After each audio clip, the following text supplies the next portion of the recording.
Alex Ansary, here it is. March 16th in the year 2018. It is hailing outside, now turning to rain. We just had a fair amount of snow as we hear the thunder in the backdrop. You know, I had a request to talk about my recovery from substance abuse in the late 1990s. That led to some legal issues at the time. And what saved my ass was the independent media, getting involved in what I'm doing now. And there's a lot of people that end up in bad situations where they end up hurting themselves and doing stupid things because they don't have positive role models or even parents in their life. It doesn't mean that they're to blame. It means that that person should have been stronger. So sometimes we fall, but we get back up. The question is, how do we get back up? And I'm here to tell you that AA was not the way for me. The way for me to cease and desist from that particular reality, and people will still shame you if you made a mistake when you're young, and that stuff is there forever. But there's pride in the idea of recovering from something that a lot of people don't recover from. You know, there's a reason why some people become so desperate that they're knocking off grocery stores, or they're doing horrible things, or they're in bad relationships, or they prostitute themselves. And it's because of hard drugs. And so in the late 1990s, just to begin, and then I will respond to, there's actually several women. One is Kelly, and the other, I think, is in, I forget her name, but the point is, it hit a chord with them when I'm discussing going outside the box of AA, if you need to. And this is something that people that are suffering from opiate addiction now need to hear, because it may be their very first time in recovery circles.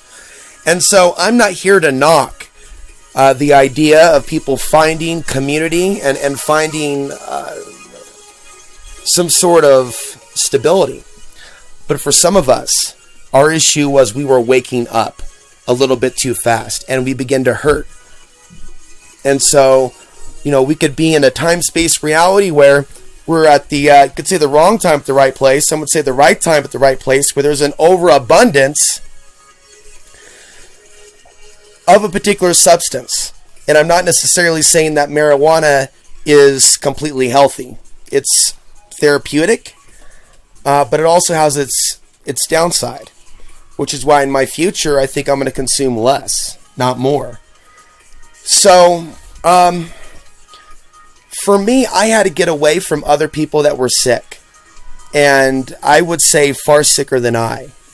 I was able to identify the very core reasons why I was using. I was young.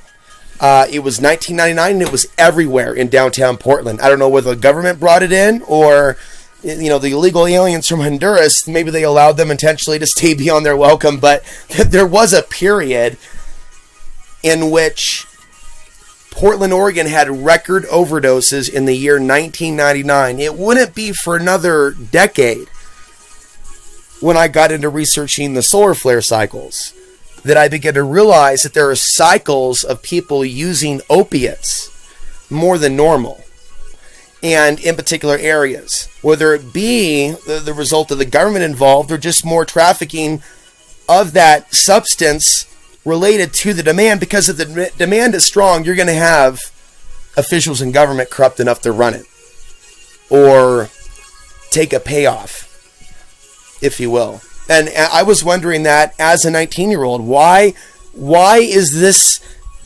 inner urban area flooded with heroin that I can basically buy as cheap as $5? And at the age of 18 and 19, I think I'm tough. I think Gunner's tough. And Gunner was very convincing for several months. He was my best friend. He is Norwegian. We've never had a fight, but both of us, I think, if we were to go at it, man, it would have been one hell of a brawl. But I wouldn't want to get kicked with the steel toe boots. People would accuse him of being a skinhead, but I don't believe he was a skinhead. But he kind of faced that discrimination. But he was a good friend during some of those years, even if he was imperfect. So I don't entirely blame him, okay? So me and him ran around, right? Ooh, we're tough guys. Alex Ansary's first apartment, and I had all this drama with my father, you know, and being rejected by my father's family for not being Muslim. And I'm not blaming them. I'm not playing victim. I'm telling you, like, what was going on inside my mind. My mother's boyfriend of Japanese descent really had a way of building himself up to be like something out of Miami Vice, a real superstar, straight out of a movie. So during that time, I wasn't really living, right, building up my own life as a man. I was trying to live in someone else's shadow. So when I felt, you know, that things weren't moving fast enough for me, he was pulling my chain to a certain degree. And, you know, a little bit of talk there, you know, acting like I was important to him to a certain degree, like a son. But in reality, that was part of the facade. And so because I wasn't strong enough then, right, I allowed myself, and I didn't understand about the energies. I was 19 years old. I was underdeveloped on a number of levels upstairs because I didn't have the experience. All I had were traumatic memories of my father and my mother screaming at me and feeling all alone in the town that I was born in. Now, this is way before the activism.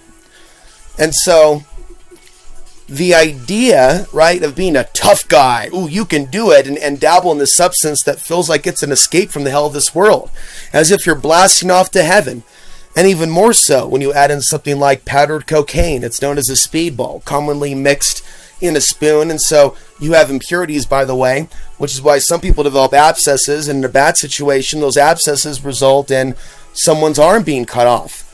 You could say that I was really lucky that despite, you know, that brief spat of arrests that led to those felonies, the behavior didn't continue beyond 2004. And what's interesting about my clean date, 654, is that that's the date of the Venus transit. And the Venus transit seemed to have an intensity to it that removed the obsession to use, to hurt myself in that manner. And even though I smoked pot, there were many years between, about 3, between the period in which I quit heroin and the period in which I started smoking marijuana again with my, what I would say is my first love, Emily. And it was hard when that friendship, when that relationship ended. And I found myself, you know, facing other inner challenges, looking for love in all the wrong places. I would say, you know, a young Alex, just like a lot of young men and women out there when they have the opportunity to be promiscuous. And, you know, living the modern life, dating on Craigslist.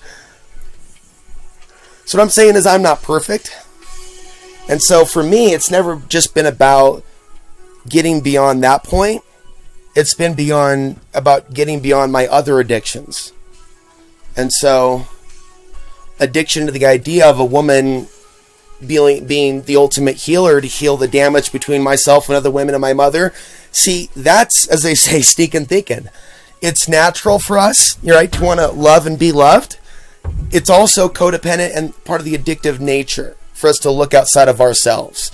That's why you'll see some people in recovery groups, even if they have an inflated ego about how they follow the 12 steps, they may be very addicted to men and women depending on their flavor, hetero or homo.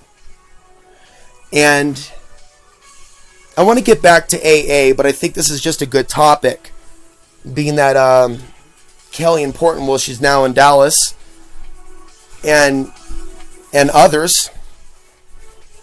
You know, I've come across that podcast that I did when I celebrated 12 years.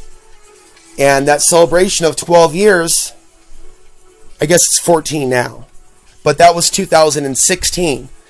And it was really powerful for me to record that in the National Forest. and to release that energy. Because it would be several weeks later to a month later that I would have the thumbs up to move my RV onto my land. I had to wait a few months and I was going through a lot. But that was like a big time of transition for me in just recent years.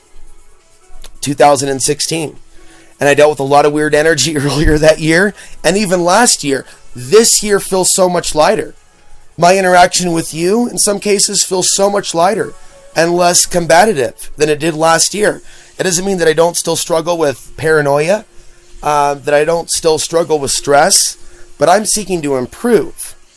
And even in my relationship with marijuana, that it become more medicinal and that there be more discipline in my life. And we're not perfect. But see, I think I need to make a more aggressive stance for the men and women out there that are trying to clean up their lives, because they need a big brother and a big sister who's been there, especially if they're like me, like the people that have emailed me recently. They're not just regular people, and they're not just sitting there manipulating me either. They're seriously looking for answers. The key with them is they're awake to the matrix. And that's what's key. Because when you start waking up, there's going to be pain that we have to process through. And we could be waking up on a biological level and not know that we're waking up, and it could be triggered by some of these energy changes. Full moons, new moons, solar flares, other events, manufactured events in the world like 9/11 where the during that period I was actually sober. There were periods where it was 9 months. There was jails and institutions, back and forth, violation, back in the cage, bend over, cough, every single day for 2 months because I violated. They made me a work crew guy. And every day you come back from the crew, you get naked, you bend over, you cough, and you go through that experience. I haven't had to defend myself from being attacked by a guy, didn't even hit him back, but blocked every blow he punched. Therefore, I spent only 2 days in the hole, not 30. Because I knew exactly what I was doing. So as a result of my addiction, I was thrown in the cage because of what I chose to put in my body. And because I decided that I would steal Fontenot pants, the tune of $100 during that period, that's how I got that felony. And so it should be noted that when I decided that I would change my life, things happened overnight. And I got a job at Ruth Chris Steakhouse, and the felony wasn't an issue, and it wasn't like they were, like it even mattered. Come to work on time, do your job, and don't cause a problem. And then boom, I started Outside the Box TV and started renting a place. And it was like I was in a whole new reality. Even to this day, when people say, "Congratulations, Alex," it's odd to hear them say that because it feels like a past life. When I was in AA and NA, I kept coming across people that were nothing like me, despite the fact that we were there supposedly for the same healing. And as I'm launching the show Outside the Box, the initial title was Exit Vox Populi, which translates in Latin to popular opinion. Because I don't believe the popular opinion is very awake. I believe we have to exit the popular opinion until we really start seeing signs of a real collective shift in consciousness, if that's even possible. One quote that I came up with lately, I'm doing more writing and collecting some more, I'm trying to tap into more of my poetic side, but we need to focus, we the prisoner, on improving ourselves. We're not here to change the prison. We're here to change ourselves as we're doing time in the prison. And I'm referring to that as living on earth. Not even necessarily a physical prison. The physical prison is the metaphor for the larger prison. And so, is it no wonder there are rapes in prisons and jails, drug abuse, and then people doing such things regarding all of that which revolves around drugs. People losing their lives as a result of the pursuit of drugs when they end up ripping someone off and taking their own life into their own hands by messing with the wrong people, right? Screwing with the wrong people, or screwing literally, not to get too vulgar, the wrong people. and all that dark energy that comes from the abusive lifestyle. Having lived in Portland and seen it through a number of times, and having had older friends that had seen what Portland was like when it was hit with the heroin wave, the China white wave, which thank God I never saw of the 1970s. I've been exposed to a lot of information as to what drugs have done to destroy people's lives. But it's not just about conspiracy theories. It's about the reality of what causes people to use and what is real recovery. When you have a situation where someone that I knew for many, many years would throw me under the bus, Micah, I believe was his name. And when I talked about Alcoholics Anonymous having cult-like abilities, he called me the mainstream media. And there was some going back and forth with him and his significant other, and I felt this resentment telepathically from that moment on. Even some other energies that I'm not going to bring to air. But I am a sensitive being, and I don't like being toyed with. I find it to be a little bit demeaning, and not something that I associate to be friendly. And so when that happened, and that comment came, it was like, oh, you're going to throw me under the bus because I'm expressing a sense of victory. And when I'm talking about 12 years recovery from it, you're going to take me down a notch. And see, that's the problem. You know, they talk about accountability and they talk about dealing with their resentments. And just like religious nuts, there is hypocrisy in Alcoholics Anonymous. Now, mind you, these people are not professional psychiatrists. And I would say that maybe sometimes you need a professional psychiatrist if you need professional counseling. You may need professional counseling. And not some dude off the street that just needs to hang out with somebody because you both believe that unless you hang out together all the time, you're going to go back out using. And so and I don't believe that everything about the law of attraction is accurate, but our thoughts do have power. So when people are running around saying that they're powerless, and then they're bullying other people to say, no, this is where you start. You start with number one. They completely discount the realities of biology, the other cycles that I've discovered. This is valuable information for drug addicts around the world to know that there really are periods in which people will have a biological genetic disposition to do more drugs because of that other energy that's going on. So is the drug issue the root of the issue, i.e. born with a disease, right? Inept. No, people looking at their mistakes and looking at bringing in guilt energy and shame. Well, I really fucked up. I'm powerless. I'm powerless. Well, you could be mature and say it is definitely not intelligent for me to continue to engage in the usage of a drug. But in their choosing to not use the drug, right, there still is willpower. You can say you've turned over to God, and I'm not an atheist. I believe in the Creator. But I'm still saying that you are the one. It is you that must have the will. That's right, the will to even look at the first step. To even look at, now, I give credit to God for a lot. And the Creator, which I use more than the word God, is a big, big staple in the Alex Ansary universe. I just did a podcast, The Light Side and the Dark Side of the Research Community. I have always had faith in the Creator. Sometimes I'm scared to be an activist in today's day and age. I turn it over to the Creator.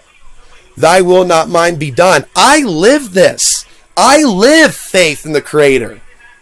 These people are doing nothing to challenge the status quo, but yet they cite the Creator. As far as I'm concerned, they're not much different than the Muslims that I don't think are very faithful in the Creator, some of them. And I'll be doing that in a separate video. Or Christians. There are many that say that they believe in the Creator, but it seems that they believe in dogma. They believe in a religion. And there's a whole frequency. It doesn't matter what religion it is. Christianity, Islam, Alcoholics Anonymous, or others. Okay, there are basic tenets that define religions. And when it comes down to the only truth coming from their book, then you're dealing with dogma. then you're dealing with human beings that are not actually tapped in to their full potential. You're actually dealing with people that are like the gatekeepers in the mainstream media. That would be Orwellian for Vegans Not Belts to say to me that I am the mainstream media. And so when people like Gunnar would actually read from the book of Alcoholics Anonymous, and they would read that quote, say, if we meet someone that can drink and da-da-da, our hats are off to them. When he would read that with deliberate sarcasm. Okay, that is insulting. That is not spirituality. That is actually not tipping your hat. I have never seen a member of Alcoholics Anonymous actually tip their hat to the person who's not an alcoholic. He would actually say in these arguments, well, maybe you're not an addict. But everything came down to, and it was just like being in a church. So there's so much that's left out of Alcoholics Anonymous. And there's so much that they bring in to Alcoholics Anonymous that isn't even in the book. You know what I think? I think sometimes in early recovery, a man needs a woman and a woman needs a man. I think that there is a time for healing, even sexual healing. Kind of unfortunate for those people that seek that don't find that, and they end up with the wrong people, right? But there are people that will tell others what to do while they play gigolo. Now I can tell story after story, like that one sponsor who seemed like he was just going to the meetings, right, to look pretty and have his tongue hanging out. Because some of these people never had a sober identity.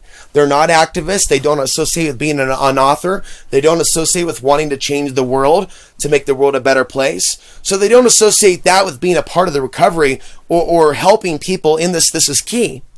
For me, it was like, okay, you guys are talking about 12-step after I go through the first 11 hoops to put the focus on taking the message out to the alcoholic who is still suffering. I'm going, I've hung around you guys for a few years, and I'm seeing more differences than similarities, despite the fact that you think that we're bonded because of this addiction, because maybe we've all been to jail and we've had to strip naked, that maybe that we've all been through.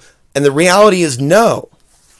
When you look at the world on a larger scale, there are addicts of all different stripes, creeds, backgrounds. So for me, the greater reality was, how do I help the human who is still suffering? So as 9/11 happens and someone's pointing his finger and says, your people did this, your people.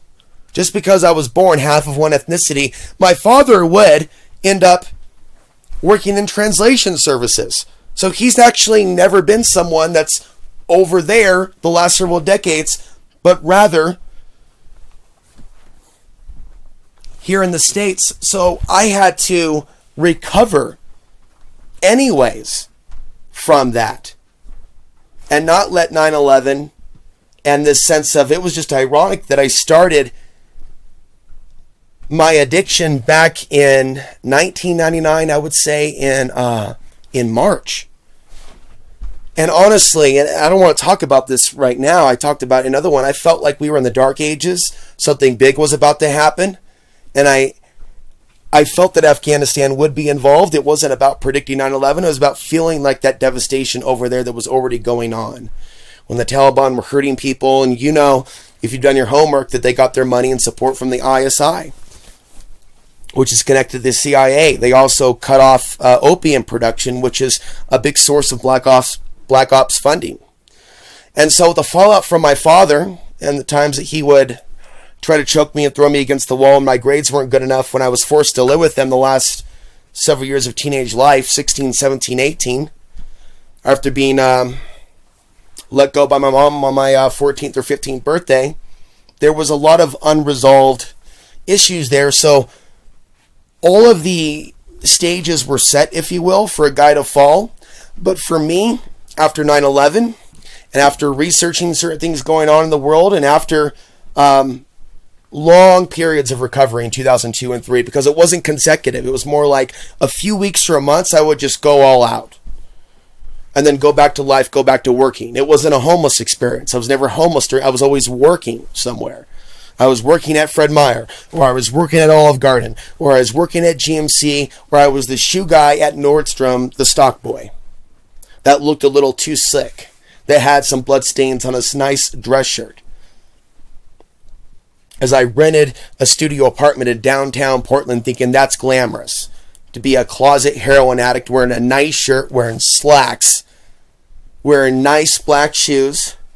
But you see, when a guy like Alex goes all out, he goes all out, and he nods off and nearly crashes his car.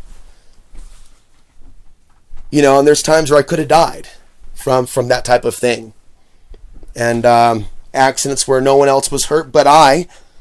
And one particular accident or situation with a car where I went off the road and a great deal of blackberry bushes caught the car. And it was within a few feet of a major pole.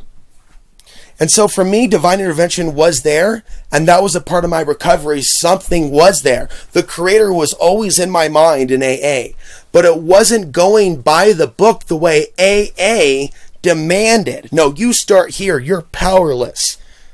God will do this for you. Actually, God wants us to pick ourselves up. Okay? I believe that's His will for us to activate our will to help ourselves and get out of victim consciousness. So when I started researching and I was reading the David Icke books, and this is where Kelly and the other woman will really understand. It's not so much about David or even, the early Alex compared to the Jones, compared to the current one, which I don't like. Those were times of waking up to what kind of a world we're living in. And to me, it was magical. I even noticed that in 2004, 2005, a lot of people that I saw using were now getting clean. So I saw a lot of people that used to be out in the streets that were looking like, they were working somewhere. And that was a time where more jobs were available, where it wasn't super popular. So some people had some amazing success stories. But ultimately for me, I saw the issue with Portland being a little bit bigger. Or my issue being a little bit bigger, and it including Portland as a whole. Not just that period. That's why I left Portland a few years ago. Because I don't just want to be free of a substance like heroin. I want to be free of the addiction to people, places, and things. And places like Portland where we're told that those are where the cool hip people are, or somewhere else. Just think about somewhere where people just want to be, and maybe that restaurant where they're addicted to that sense of status. And maybe some people are really addicted to a certain type of job or the sense of being an authority. I'm a manager. I'm somebody now. And so for me, it was layers and layers and layers of shedding and shedding and shedding. Because like I said, at one point, to compare myself even to a sex addict, for sure, you're a young man, you got Craigslist, there's a certain amount of women willing to meet. Hell yeah, let's get it on. Like the world is ending tomorrow, but let's not actually have kids. So, I remember that energy that was really strong. That women to me seemed to be vibing together in Portland between 08, 9, 10, 11, then it collapsed like the Twin Towers. I don't know what those few years were about. But there was some chemistry for some reason between myself and say 30 women in say the course of 3 years. I'm not bragging, but I find that to be a phenomenon that it was just those several years. It's also why the spiritual warrior inside me is concerned that some of that was actual sabotage to get a readout on my energy, but also to drain me through particular behaviors that had nothing involving love in those orgasmic moments and everything about the beast world. So I got to learn about what that was like and how empty that was. And so some of us could become powerful people by falling really hard. And I think on a subconscious level, that's what I created for myself. I'm going to fall real hard. I'm going to go to jail. I'm going to be stripped down. I'm going to lose everything. And I'm not going to have my parents around to see it. I'm going to be all, because no one was there to catch me. My grandfather for a little bit, but he tried to help. And I wasn't a perfect young man in late 2003. Right? I thought, just one more time. And that was painful for him to see, and I have to live with that for the rest of my life.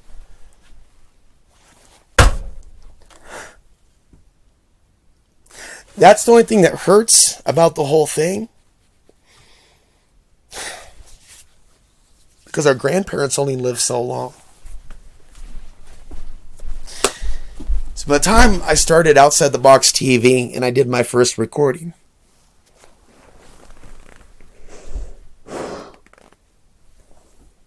so my grandfather died within 24 hours.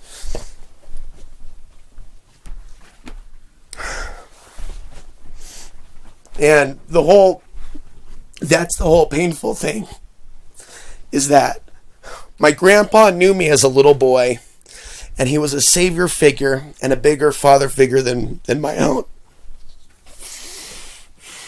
And his last years on earth were not my best, but it was during those years that a wake-up was taking place within me. Between that period of the late 1990s, centering on the day of 9/11, the truth of that I came to believe, and the spiritual awakening that followed me looking through the veil, and then absorbing and reading all of these books, and listening to Coast AM, and then falling back, and then using again, but then getting sober for another 9 months. So back and forth, a teeter-tot, getting one job, going to another, new roommate experience. I even mentioned going to school for a few years, taking creative writing, taking Tai Chi. What else did I take at Portland Community College at Sylvania? And then I went to Mount Hood Community College for 2 years between 2005 and 2007 after my act was cleaned up, and it was just a continuation. And as I said earlier, then I began to discover that there are deeper levels to addiction and things that we have to free ourselves, but much more than a substance. But I'll tell you what, I had to get away from those people. You know, I started waking up to what my core issues were with regards to using, and I would talk to people about those core issues, and they would want to shut me down. I would see people continue to read Bill W.'s information, even though at some point, I think I heard that he took acid, so there wasn't really, it was like taboo. Don't talk about the pastor in a bad way. Well, I'm not talking about the pastor in a bad way, but did he or did he not partake in LSD? What is it about Bill W. as one person that has a religious-like, Jesus-like status to where what one man reads is your scripture?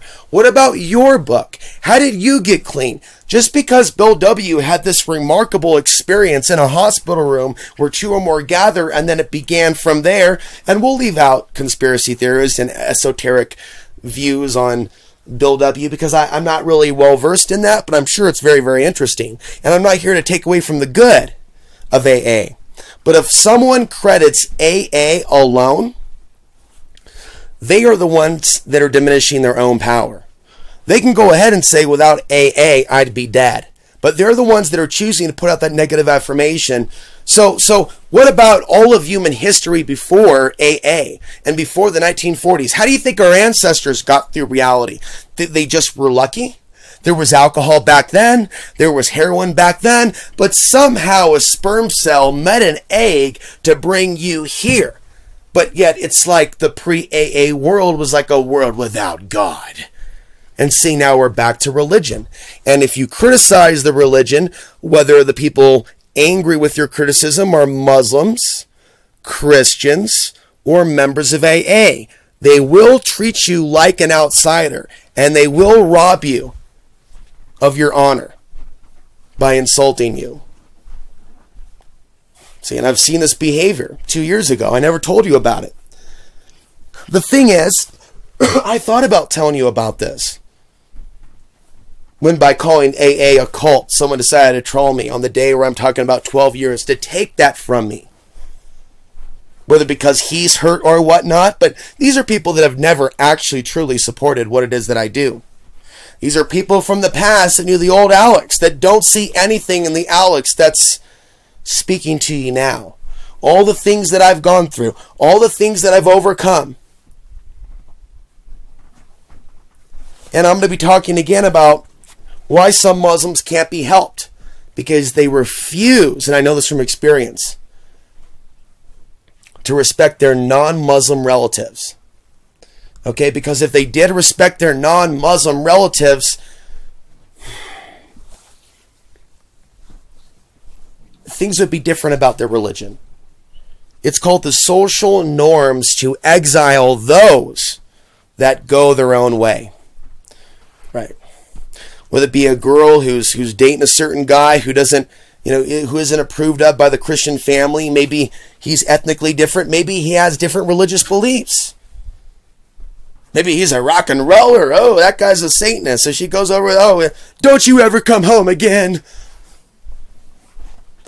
But see, in AA, they do it with a smile. You'll be back. That's cursing someone. You will fail. You will fall.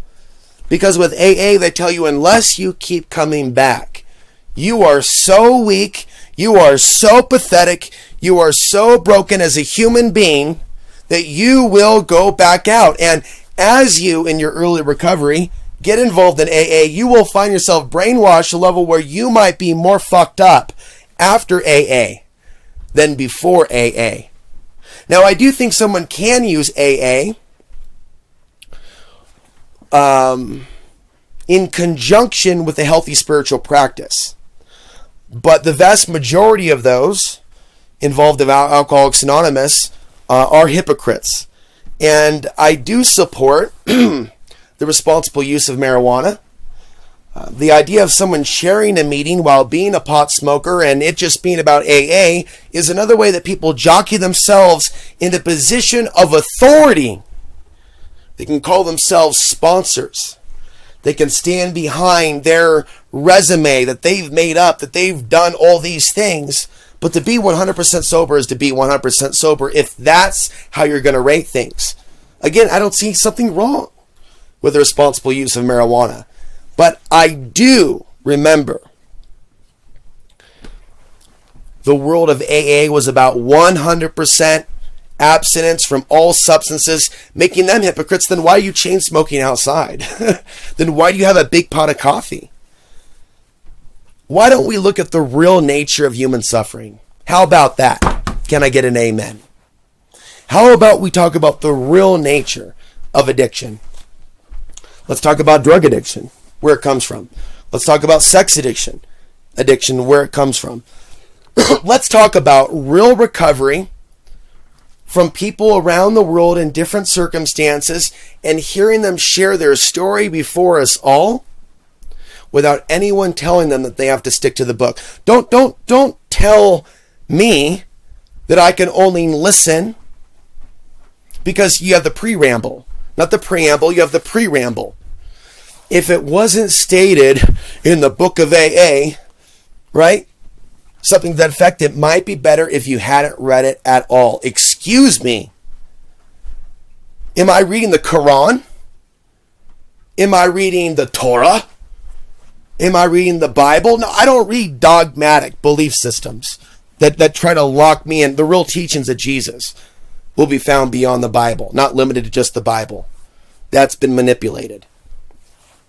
But to tell me, when Bill W. doesn't even know me, and half the people in Alcoholics Anonymous never really wanted to know the real me, and certainly never respected the me of today.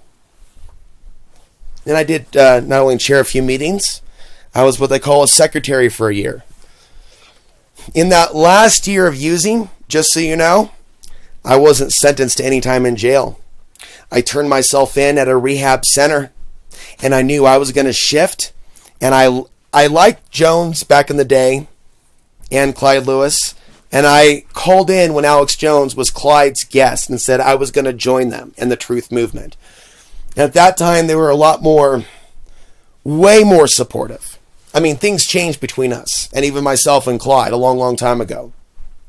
We don't talk anymore. I've liked some of his tweets, but it's okay. The past. What happened, happened. I viewed him as someone that was using 9/11 truth for his own podium, and I asked, but what about the victims of war? And he snatched the microphone out of my hand and said, I'm not going to put any silence out there for the victims of war.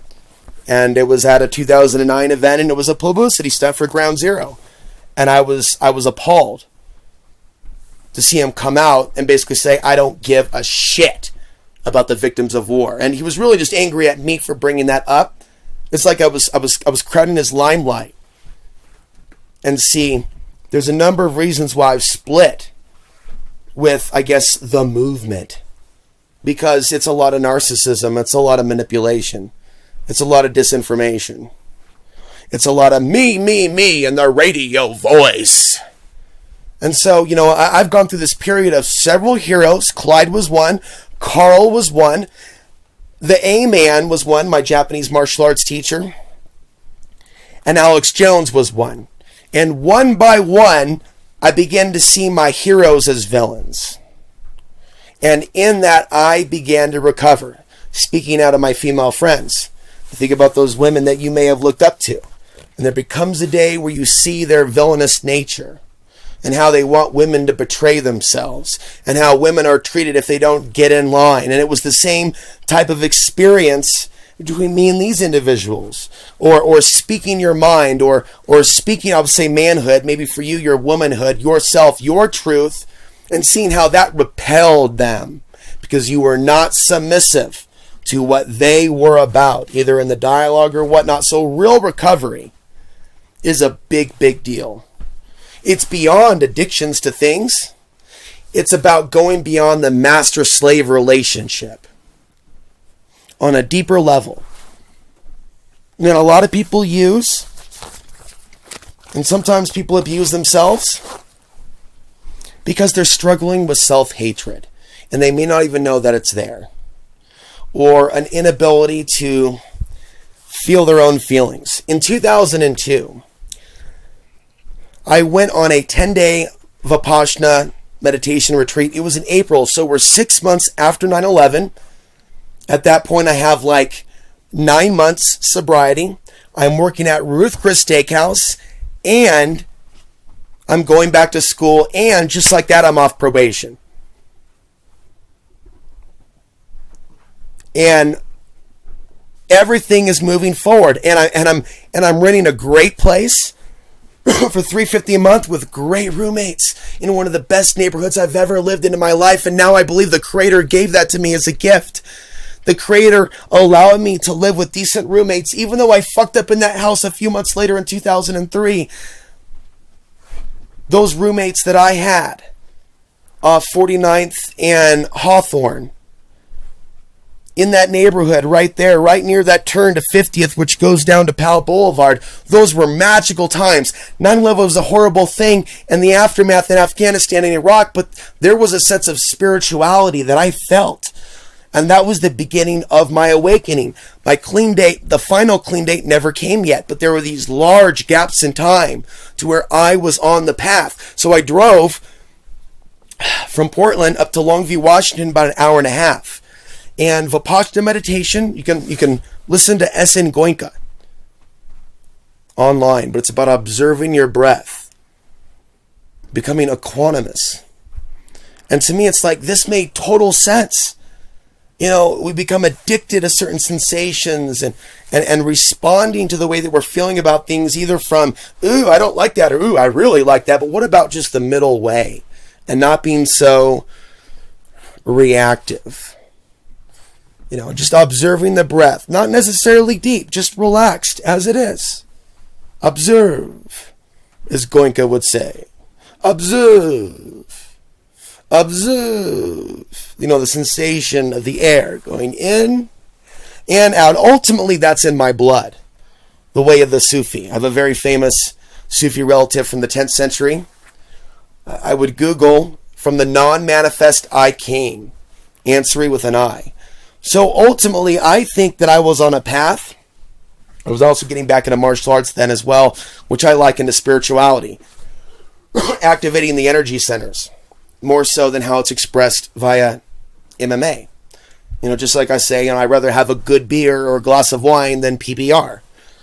And so through that meditation experience, I think I was taking a form of Kung Fu at that time from a place that was right up the street. I rode my bike up there from the house. I was working at Ruth Chris Steakhouse. Wasn't dating any women at that time. I, you know, was still pretty shy. Still am. But real simple lifestyle. And my grandfather took me to Reno.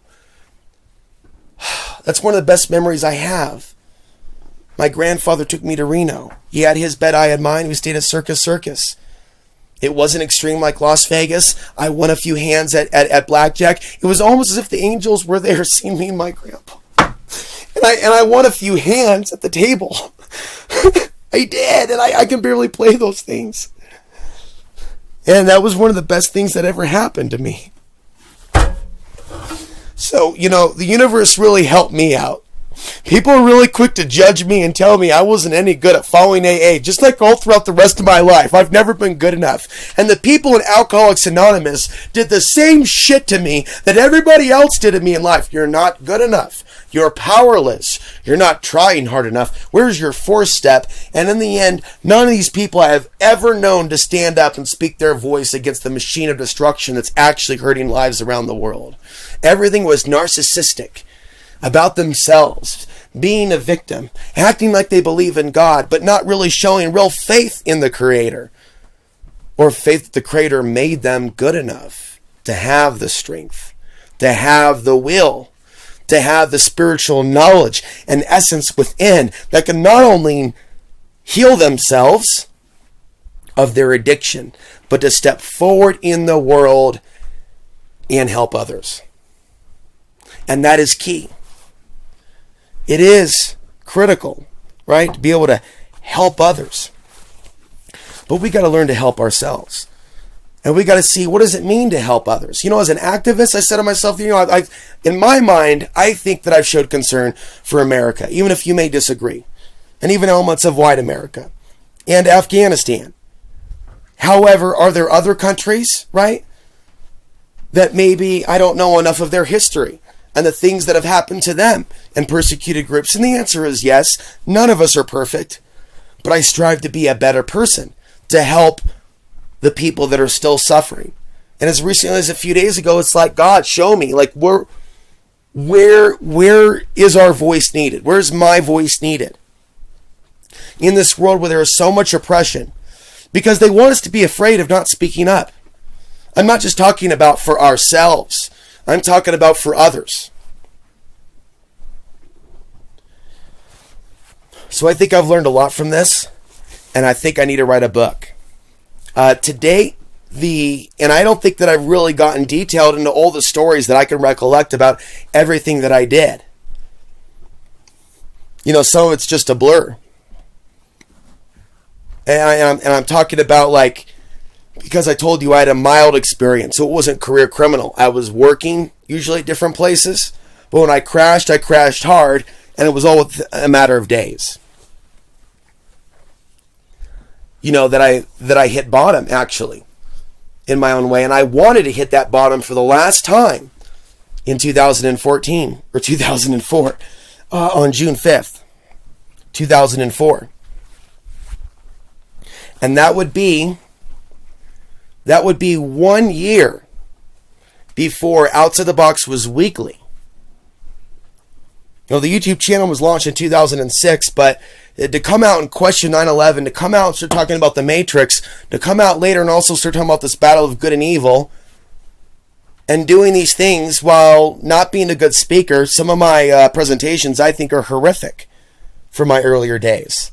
It's like, dude, I should have had at least a few friends to give me some speech lessons, but some people were impressed. But me looking back at some of the stuff, it's hard to watch. And I'm still not a perfect speaker, but there's always been progress. You know, I could speak in a way where I can make my audience dislike me very much. Or I can attract them with honey. You know, we talk about the issues that affect us all, not the issues that divide us. So the whole thing was interesting because I was thinking, I'm going to wrap this up. I was thinking just the other day, you know, about the reality of the AA cult. You know, and how when I spoke up in a podcast several years ago, how this hammer came down.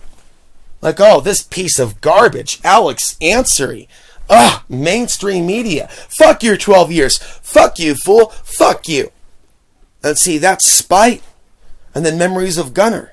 Oh yeah, Gunner, there for me when you offer drugs. Yeah, there for me when you want to tell me you have the answers to AA. Nowhere to be seen. Right, 12 years later, when I actually end up getting my own land and you live in the actual next state over, oh, that feels like love, my brother.